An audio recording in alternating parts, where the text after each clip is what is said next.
Oi, pessoal. Câmara Aberta de hoje fala sobre história em quadrinhos, uma paixão de todas as idades e que movimenta um mercado que cresce e se profissionaliza cada vez mais. E alguns paraibanos são destaque nessa área. Um deles é Chico, que já está aqui do meu lado, e eu convido você também para essa conversa. O Câmara Aberta está começando.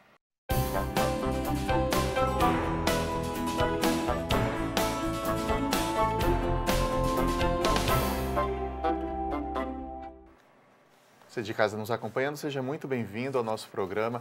Chico também, muito bom tê-lo aqui para falar de quadrinhos. Bem-vindo. Obrigado. Chico, para a gente começar entendendo como é que você foi parar nos quadrinhos, ainda criança você já tinha uma paixão, já lia ali histórias em quadrinhos? Sim, comecei a ler, eu acho que foi a coisa que me puxou para a leitura, assim, foram as histórias em quadrinhos, né? Eu comecei a ler quadrinhos muito cedo. Meu pai tem uma oficina mecânica em Patos, e eu sou de Patos. E os mecânicos da oficina tinham uma estantezinha lá, assim, com muitos quadrinhos, tal, Tex, Conan, Recruta Zero, né, e uns livros de espionagem, faroeste e tal. E, e eu comecei a ler quadrinhos com essa idade, assim, na infância e tal, na oficina do meu pai. E não parei, assim. Em que momento você viu que você sabia desenhar também, que você ia ter um talento ali para juntar as duas coisas e trabalhar também na área? Toda criança desenha, né? Eu desenhava como todos os meus amigos desenhavam, então não, não achava que desenhasse melhor do que quando tinha ali, sei lá, 9 anos, 10 anos de idade, melhor que os meus amigos, não. Mas o que acontece com quem desenha é que a partir dessa idade, né, a partir dos 9 anos, as pessoas param de desenhar, né? E uns poucos, né, não conseguem parar, continuam desenhando e continuam evoluindo seu traço, tal, continuam interessados naquilo ali. E foi o que aconteceu comigo, assim, comigo e com alguns outros amigos também, assim. A gente tem um grupo que se encontrava para desenhar e tal. E, e aí, quando talvez por não ter parado de desenhar, eu percebi que eu gostava, não necessariamente que eu tivesse talento para aquilo, mas que eu gostava de fazer Mas não aquilo. fez curso nenhum também? Não, Foi não, autodidata? sim, em Patos, no E o que é que fim você dos anos desenhou 80. inicialmente? O que é que te inspirava? Cara, eu lembro muito, eu lembro um desenho, provavelmente dos meus primeiros desenhos, assim, que eu lembro desse desenho, é um desenho do He-Man. Né? Eu lembro desse desenho, assim, porque, pronto, talvez isso exemplifique bem, assim, o momento em que eu entendi que eu desenhava, assim, porque tinha um menino na escola que fez um desenho do He-Man e tal, e aquilo foi passando de mão em mão, pá. E aí eu olhei para aquilo assim, eu disse, cara, eu faço muito melhor do que isso. Entendeu? E aí, quando eu cheguei em casa, eu fiz um desenho do He-Man, levei no outro dia e tal. Então, eu acho que essa influência assim do desenho animado, das histórias em quadrinhos, tal, estavam presentes assim nesse primeiro momento e continuam presentes, são uma parte muito relevante das coisas que me influenciam até hoje, assim. Você começa a trabalhar com quadrinhos a partir de que idade, em que momento da sua vida? Então, eu não sei se em algum momento eu pensei que as histórias em quadrinhos pudessem ser um trabalho, não, sabe?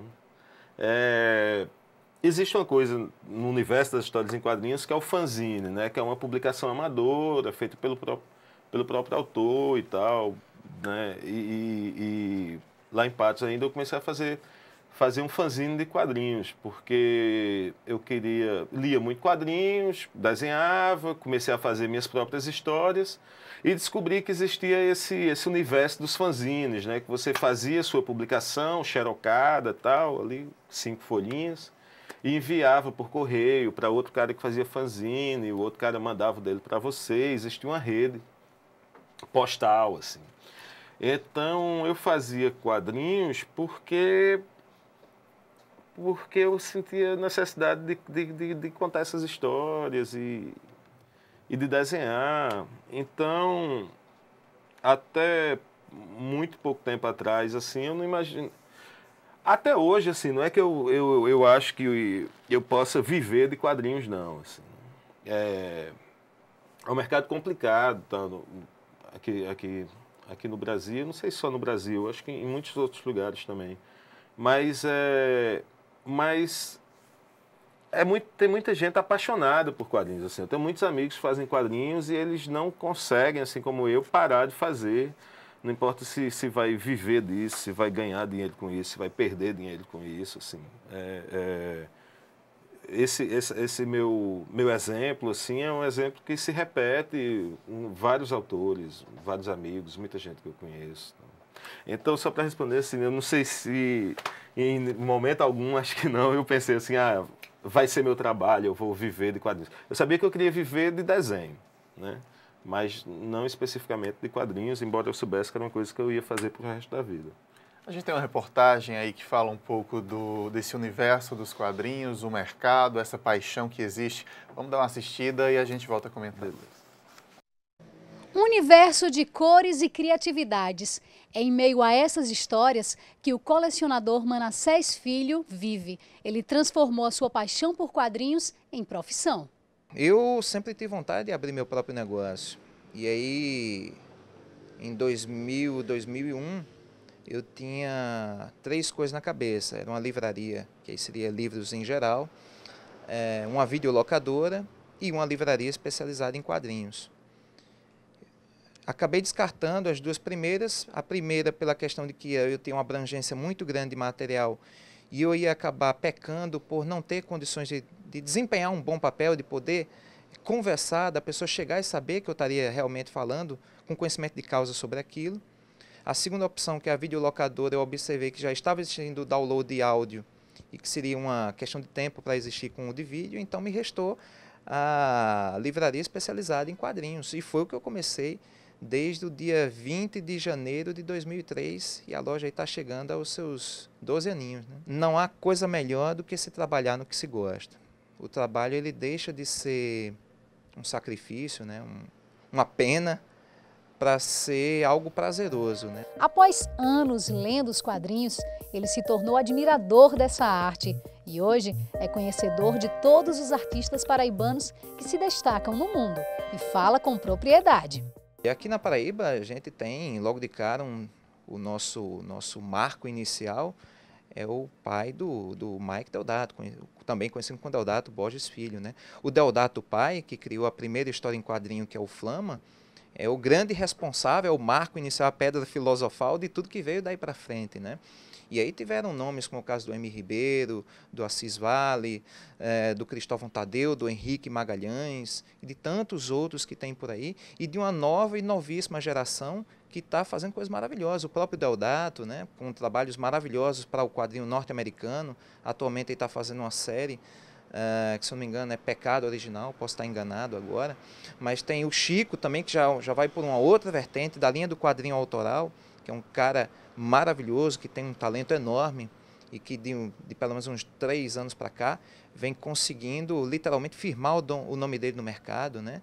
E de uma nova geração que a gente tem, como é o caso do Samuel Góes, do Igor Tadeu, da Thaís Galberto, ou de uma novíssima, como é o caso do Gabriel Jardim, que, se eu não me engano, ele tem 20, 22 anos, e já lançou, inclusive, por meio do site de financiamento coletivo, que é o Catarse, o primeiro trabalho dele, que é o quadrinho Café, e que ganhou espaço e repercussão nacional. Né? O Brasil tem se tornado um grande berço de histórias e de formadores de quadrinistas em um mercado que só cresce.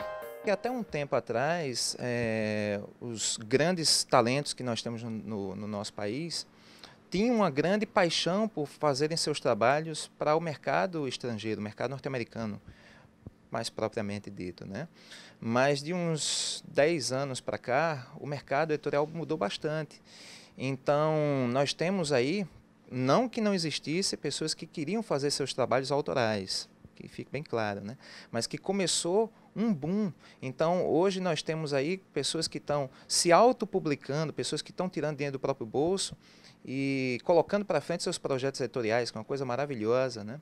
Ao mesmo tempo, existem plataformas de financiamento coletivo, como é o caso de um site que é o Catarse, um dos vários, né, aqui no Brasil, que oferece a possibilidade de você levar o seu projeto editorial. Esse projeto, por sua vez, você apresenta, vai colocar vários valores para doação, e esse valor de doação para aquele que doa é revertido em alguma recompensa, que vai desde o recebimento da história em quadrinho em formato PDF até brindes mais requintados, né? E esse projeto acaba que sendo publicado, ele acaba ganhando as prateleiras das livrarias e ganhando uma repercussão enorme.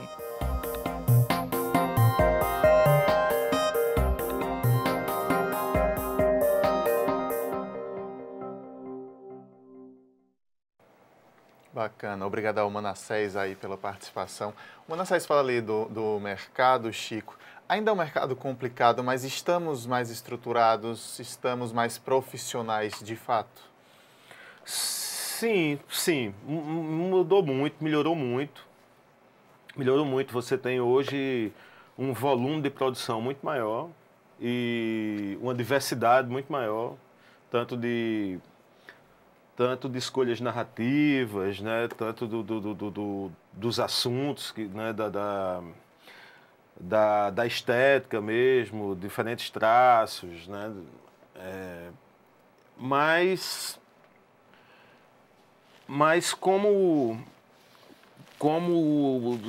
mercado, como indústria, ainda é uma coisa meio insegura, assim, porque grande parte desse volume de novas publicações, como Manassés mesmo aponta ali, são de autofinanciamento, né? São os artistas financiando seus próprios trabalhos, são os artistas procurando financiar de modo colaborativo, através da internet. Que há riscos aí para o autor, sem dúvida, o investimento, não é isso? Nesse caso, o problema não é tanto um risco financeiro para o autor, porque ele coloca aquele projeto no ar, né?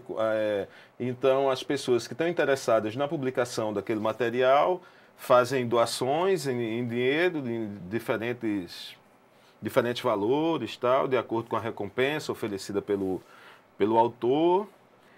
E isso é ótimo, porque o autor consegue publicar seu trabalho sem ter que tirar do seu próprio bolso esse montante, esse valor e tal.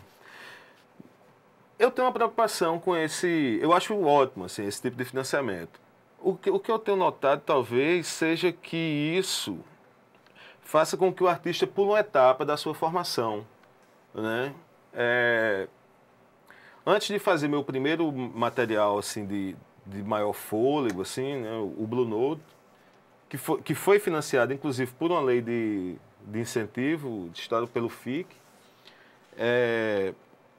eu fiz muitas edições do meu fanzine, assim. Foi minha escola, eu fui ali apurando a minha narrativa, né? Assim, quando eu cheguei no material maior, eu já tinha passado por essa escola, assim. O que eu vejo às vezes nesse esquema novo é que as pessoas não têm paciência, parece que não tem, enfim, não tem paciência para aguardar talvez o momento de estar no ponto de publicar uma coisa maior e tal. Então o cara começa a fazer quadrinhos e ele realmente pode, na primeira vez que faz um quadrinho, conseguir um financiamento, se ele souber usar bem ali as ferramentas de mídia e tal, ele consegue isso. Mas aí talvez as pessoas estejam publicando um pouco cedo demais. Não sei, é uma preocupação, assim. Eu tenho visto coisas publicadas talvez um pouco verdes ainda, tal. O que pode ser um problema pro autor, assim, porque às vezes o cara já começa, já publica, tal, os leitores têm acesso àquele material dele e aí vê que aquilo ainda não é bom, assim. Aí beleza, você vai ficar conhecido e tal, mas você pode ficar conhecido por ter feito um material que que não ainda era deixa a desejar bacana. e tal, sabe? Vamos fazer uma pausa rápida aqui na conversa. Na sequência, então, voltamos mostrando alguns dos trabalhos do Chico e comentando também. Até já.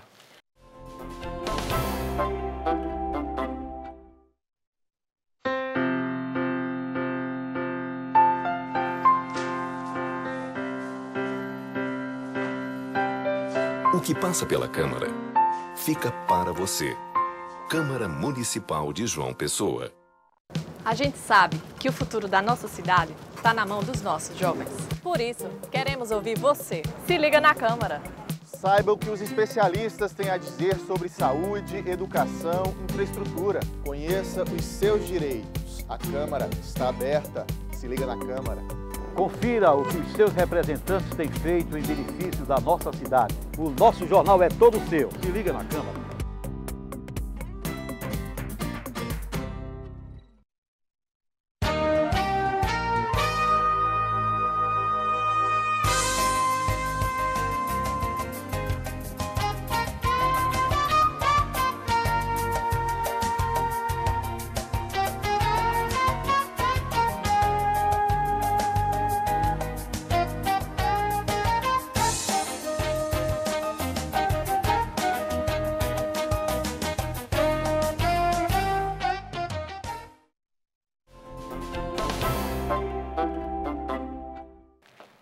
Câmara Aberta está de volta hoje falando sobre histórias em quadrinhos. Aqui com a gente o quadrinista Chico.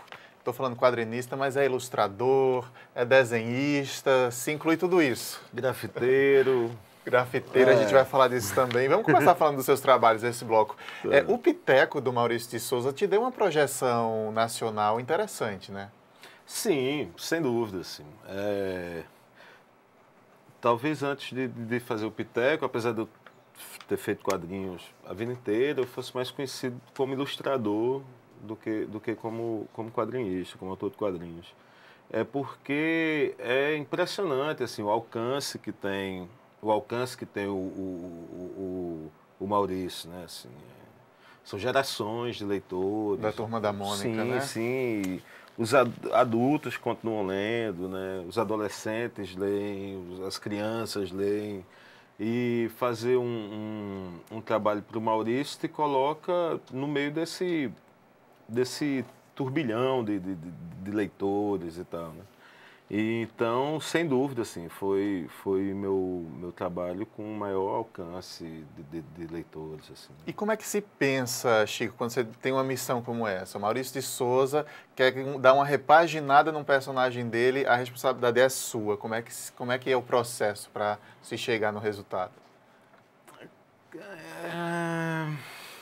Então, era uma pergunta que eu me fazia quando ele me passou essa missão. Assim, eu disse, cara, como é que eu chego? Como é que eu chego no leitor do Maurício, que não era o meu leitor, assim? Porque primeiro você tem que ter uma... Eu achava que eu tinha que ter alguma coragem de empurrar aquele universo do personagem que ele me passou, do Piteco, que é o Homem das Cavernas e tal. Eu achava que eu devia ter a coragem de alargar esse universo dele e colocar a minha mão muito presente ali na obra. Por outro lado, você não pode descaracterizar o universo do Maurício, do personagem dele. A gente está vendo ele ali, uma ilustração. Isso. Então, ao mesmo tempo que eu coloquei assim, minhas balizas, né, que eu sabia que até determinado ponto eu achava que eu podia ir, mas dali eu não podia passar, né, porque enfim, isso foi uma coisa que o Sidney Guzman, que é o editor do Maurício, ele mesmo disse, Chico, só tem uma coisa em mente, assim, é um quadrinho feito para adultos, mas os leitores do Maurício inclui todo mundo, assim. Se o pai compra esse quadrinho, o filho vai ler também. Então, eu tinha que trabalhar entre essas duas marcações, assim. Mas foi incrível, um exercício criativo, assim, rico. E quando eu cheguei na ideia de colocar isso, ambientar isso a partir da Pedra do Ingá, ficou tudo muito mais fácil, assim, porque eu tinha ancorado o personagem em algo real, assim, algo palpável, assim. E a partir daí ficou muito fácil desenvolver o roteiro. O trabalho seu de grande repercussão foi o Azul Indiferente do Céu Isso. também. Como é que foi esse processo de criação? Então, esse quadrinho tem muito a ver com a minha relação com outra coisa que eu gosto muito, que é o cinema, assim. Esse era um projeto para um curta-metragem meu com o Carlos Dowling, que é um amigo, um parceiro. E então eu tinha essa história toda muito bem resolvida na minha cabeça como filme, assim, como cinema.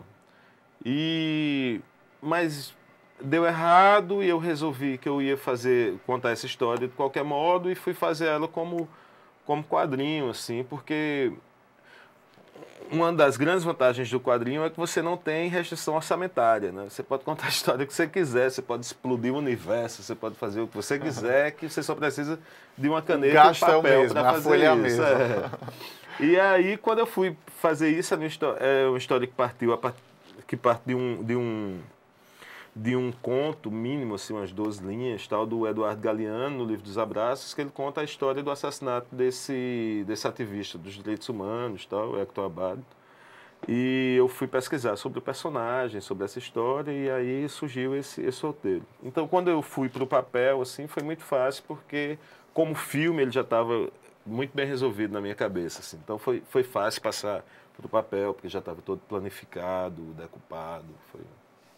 Falando em trazer quadrinhos para o cinema, isso a gente tem de Hollywood, as nossas pequenas produções aqui. Sim. Você tem também quadrinhos seus que inspiraram não só o roteiro, como o próprio quadrinho está presente ali, no caso do Cão Sedento, por exemplo. Sim. A partir de uma ideia sua do quadrinho seu virou filme.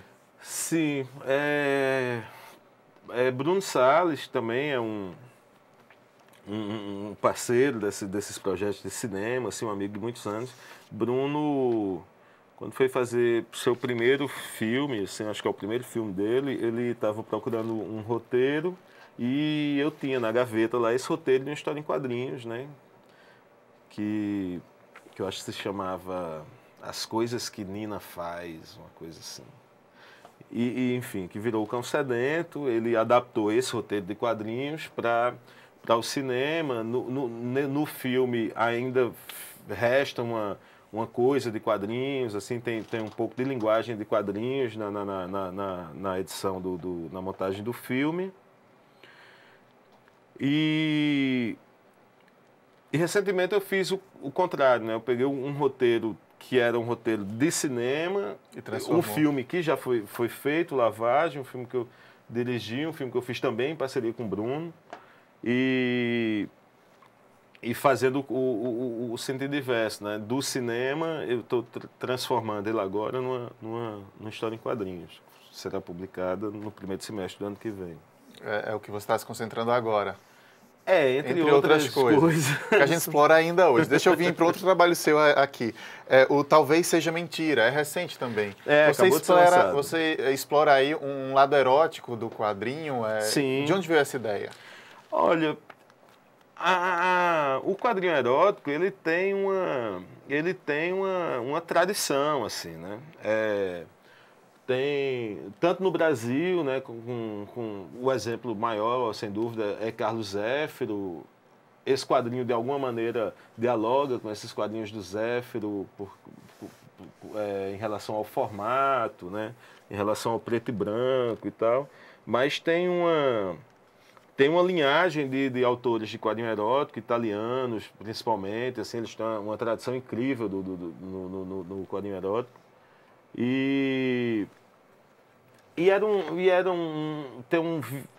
Meu quadrinho, em diversos momentos do meu quadrinho, assim, ele tem um viés erótico, assim, mas eu não tinha feito ainda uma coisa que fosse especificamente do gênero, assim.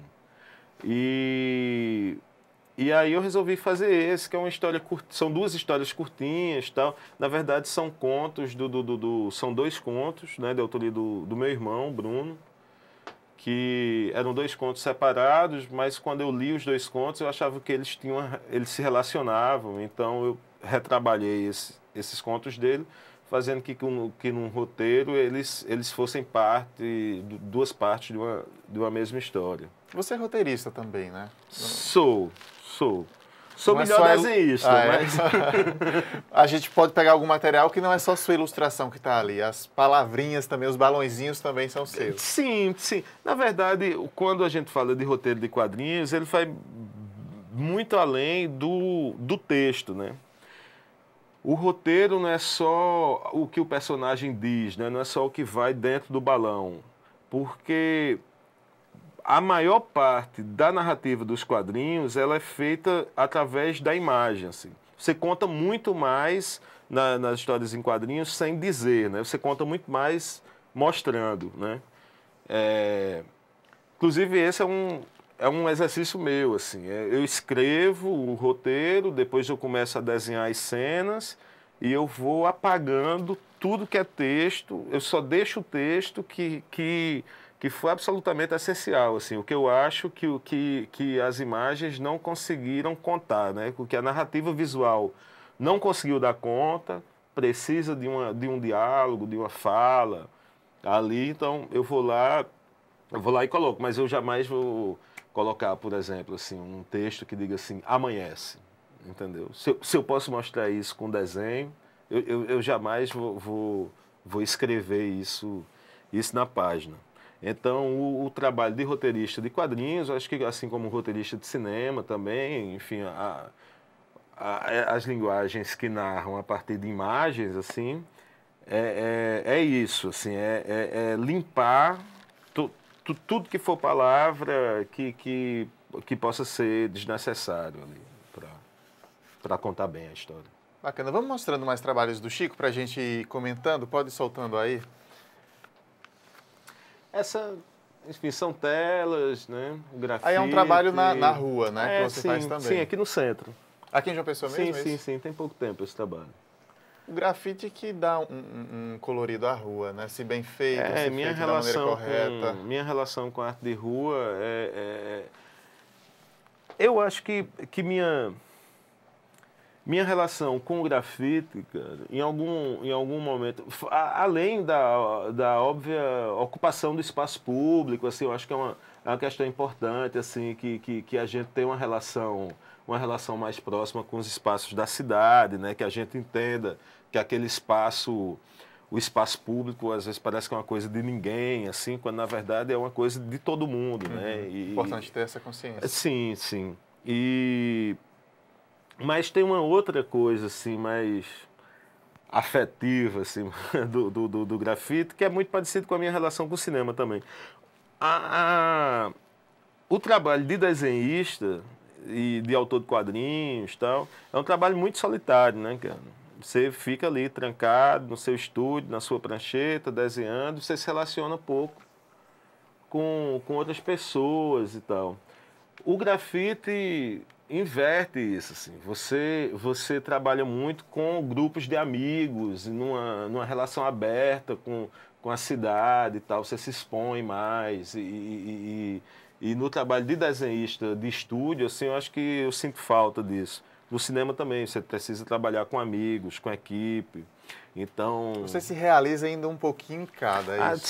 Sim, não consigo deixar de fazer nenhuma dessas coisas, não. Até gostaria de abrir, assim, parar de fazer uma coisa para ter espaço para fazer outra. Tem coisas que eu gostaria de fazer e não faço porque não consigo mais encontrar tempo para isso. Mas gostaria muito de tatuar, por exemplo. É sempre um plano que eu vou deixando para depois, mas tá difícil. Essa adaptação do 15, né, que eu fiz para a Editora Ática, que é o livro da Raquel de Queiroz. Você já foi bem premiado também? Isso te vai em desce um pouco, assim, de saber que está sendo reconhecido, que as pessoas admiram mesmo o teu trabalho? Olha,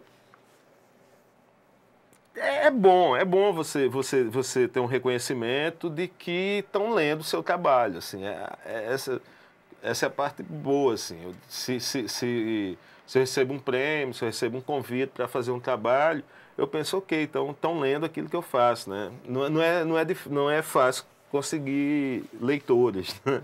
Então, se o prêmio se o prêmio me diz isso, que o meu trabalho está sendo lido, enfim, mas Mas não sei se é o suficiente. Não sei se é o suficiente, assim, cara. Porque às vezes você vê também uns trabalhos que são premiados, assim, e você vê, assim, diz, pô, mas isso foi premiado, cara. Então, o prêmio não é exatamente uma resposta que você deva dar total confiança a ele, não. É sempre bom desconfiar, né? Inclusive, quando eu acho que está todo mundo falando muito bem do meu trabalho, tal, eu fico logo cismado, sabe? O retorno é pessoal também, né? E principalmente pessoal, realização de vida. Cara, acontecem umas coisas, assim, dessa relação com a rua e tal, né? Semana passada eu estava no Rio de Janeiro e tinha uma feira de livros na rua, na Cinelândia. É um monte de barraquinha de livro, estava vendendo livro. Aí eu fui lá, fiquei procurando e tal, achei um livro, não um quadrinho, um livro com os contos originais, os contos do Robert Howard, que é o criador do Conan. E aí eu achei esse livro e fui lá pro cara, eu disse, vou levar esse livro aqui. E o cara, o dono da banca, falou assim, vamos fazer o seguinte, vamos trocar o livro num autógrafo seu? Cara, isso vale metade de um prêmio, entendeu, cara? Chico, pra gente encerrar, o que é que vem de novo por aí? O que é que você pode contar que a gente espera aí no mercado, trabalhos seus? Eu ilustro livros, então eu estou terminando um livro agora, Infantil Juvenil, para a CEP, que é uma editora oficial lá de Recife. Tem um livro infantil que eu já deveria ter terminado há um ano, cara, morro de vergonha disso. E que é um texto do Chico César, que é um texto lindo, bacana. assim. Acho que o Chico César nunca mais vai falar comigo depois desse atraso todo. Tenho certeza que quando ele vê o resultado, ele vai elogiar. Ele viu as partes, cara, ele gosta. Eu é que me enrolei todo dessa volta para João Pessoa e tal, fiquei todo embaralhado. Enfim, tem um quadrinho Lavagem, que é um quadrinho terror, sai no começo do ano que vem. E tem outro quadrinho também aí para sair, talvez no final do ano, enfim. A gente vai acompanhando tudo e volto sempre aqui para falar das novidades. Obrigado, é um prazer, cara. A gente agradece a presença aqui. Valeu. Câmara Aberta de hoje termina aqui. Muito obrigado a você pela companhia e até nosso próximo encontro. Tchau.